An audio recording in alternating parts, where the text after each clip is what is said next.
بسم اللہ الرحمن الرحیم. محترم ناظرین، 23ویں پارے کا خلاصہ پیش کیا جا رہا ہے. سماعت فرمائیں.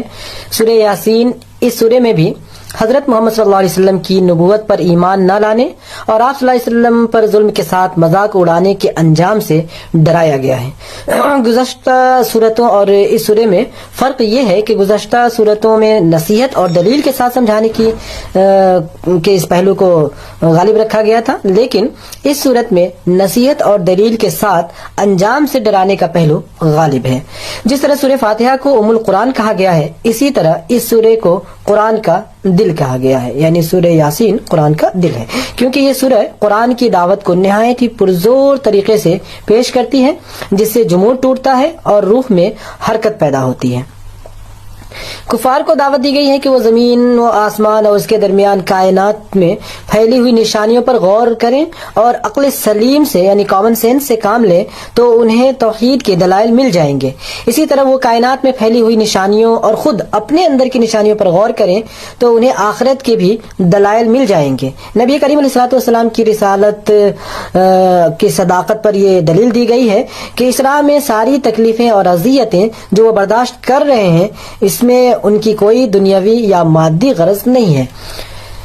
سورہ صافات کا آغاز ہوتا ہے. اس سورہ میں بھی دعوت توحید اور آخرت کے جواب میں کفار کے مذاق اڑانے کی جو روش رہی ہے، اس روش پر انہیں تنبیہ کی گئی ہے اور انہیں صاف الفاظ میں خبردار بھی کر دیا گیا ہے کہ یہی پیغمبر جن کا تم مذاق اڑا رہے ہو تمہارے دیکھتے دیکھتے ہی تم پر غالب آ جائیں گے اور تم اللہ کے لشکر کو خود اپنے گھر کے صحن میں اترا ہوا پاؤ گے.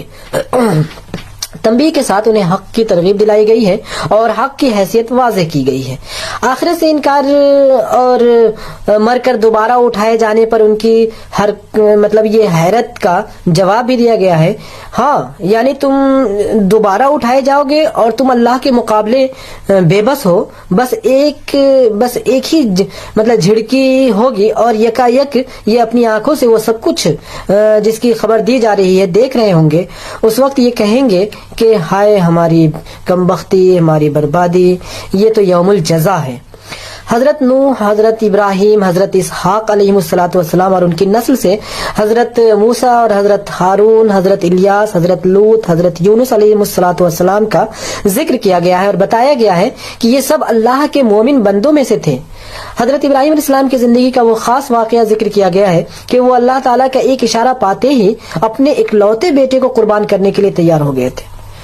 قریش کے لوگ چونکہ خود بھی حضرت ابراہیم علیہ السلام کے ساتھ اپنی نسبت تعلق پر یعنی اپنی نسبی جو تعلق ہو سکتا ہے تو اس پر وہ فخر کیا کرتے تھے، اس لیے بتایا گیا کہ انہوں نے تو خود بتوں کو توڑنے کا فریضہ انجام دیا تھا.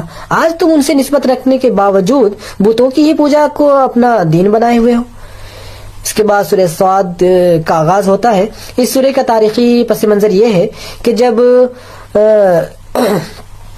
جب روز یہ خبریں آنے لگی، بار بار یہ خبریں پھیلتی تھی کہ آج فلاں شخص مسلمان ہو گیا، آج فلاں شخص نے اسلام قبول کر لیا، تو کفار قریش گھبرا گئے اور انہوں نے اللہ کے رسول صلی اللہ علیہ وسلم سے صلح کرنے کی غرض سے آپ کے چچا یعنی جو ابو طالب ہیں ان کے پاس قریش کے 25 سرداروں پر مشتمل ایک وفد بھیجا.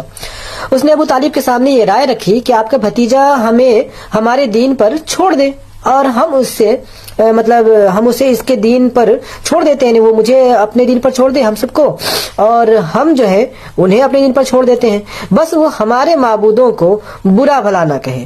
ابو طالب نے جب اللہ کے رسول صلی اللہ علیہ وسلم کو بلا کر وفد کی بات آپ صلی اللہ علیہ وسلم کے سامنے رکھی تو آپ صلی اللہ علیہ وسلم نے فرمایا، چچا جان، میں تو ان کے سامنے ایک ایسا کلمہ پیش کرتا ہوں جسے اگر یہ مان لیں تو عرب ان کا تابع اور عجم ان کا وہ بھی تابع ہو جائے گا، وہ بھی بازگزار ہو جائے گا. اور وفد کے لوگوں نے پوچھا کہ آخر وہ کلمہ کیا ہے؟ تو آپ صلی اللہ علیہ وسلم نے فرمایا کہ لا الہ الا اللہ.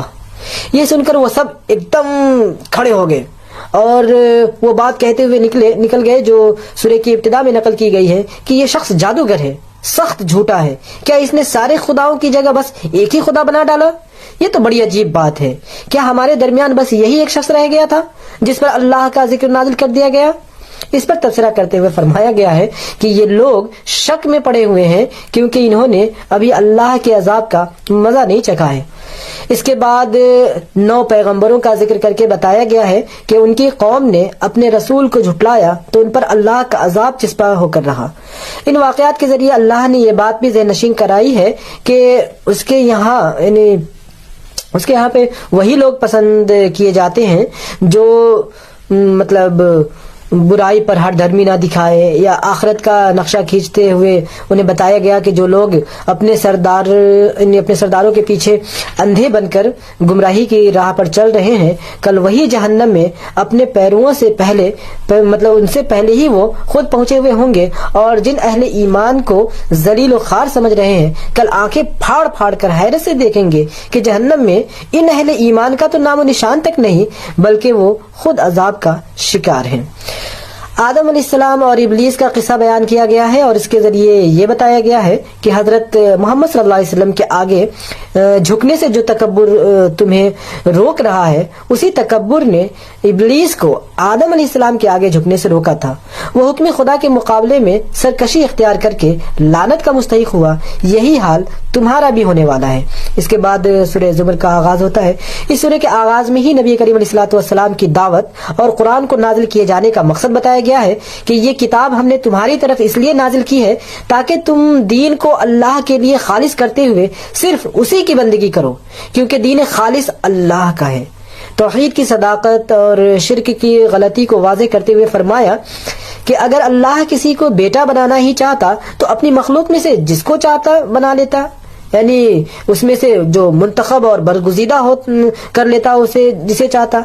پاک ہے اس سے کہ وہ کوئی اس کا بیٹا ہو، اور وہ اللہ ہے اکیلا اور سب پر غالب ہے۔ نے فرمایا کہ اگر تم کفر کرو گے تو اللہ سے بے نیاز، مطلب تمہارے کفر سے اللہ بے نیاز ہے، لیکن اگر شکر کرو گے تو اسے وہ تمہارے لیے پسند کرتا ہے۔ رات و دن کے فرق، سورج اور چاند کے نظام، اور آسمان سے پانی برسنے کے بعد اس کے نتیجے میں جو سوتوں، چشموں اور دریاؤں کی شکل میں پانی جاری ہوتا ہے، پھر اس پانی کے ذریعے سے ہر طرح کی کھیتیاں تیار ہوتی ہیں، ان ساری چیزوں کی مثال دے کر واضح کیا گیا ہے کہ یہ سب اللہ کے حکم سے ہی ہو رہا ہے۔ ماؤں کے پیٹوں میں 3 تاریک پردوں کے اندر انسان کو ایک کے بعد ایک شکل دینے والا بھی اللہ ہی ہے۔ اسی لیے بادشاہی اسی کی ہونی چاہیے، نہ کہ دوسرے جھوٹے خداؤں کی۔ شرک کی غلطی کو ایک مثال دے کر سمجھایا گیا ہے کہ ایک شخص تو وہ ہے جو بیک وقت کئی آقاؤں کا غلام ہے اور سب کے سب اسے اپنی طرف کھینچتے ہیں، اور دوسرا شخص پورا کا پورا ایک ہی آقا کا غلام ہے، تو کیا ان دونوں کا حال ایک جیسا ہو سکتا ہے؟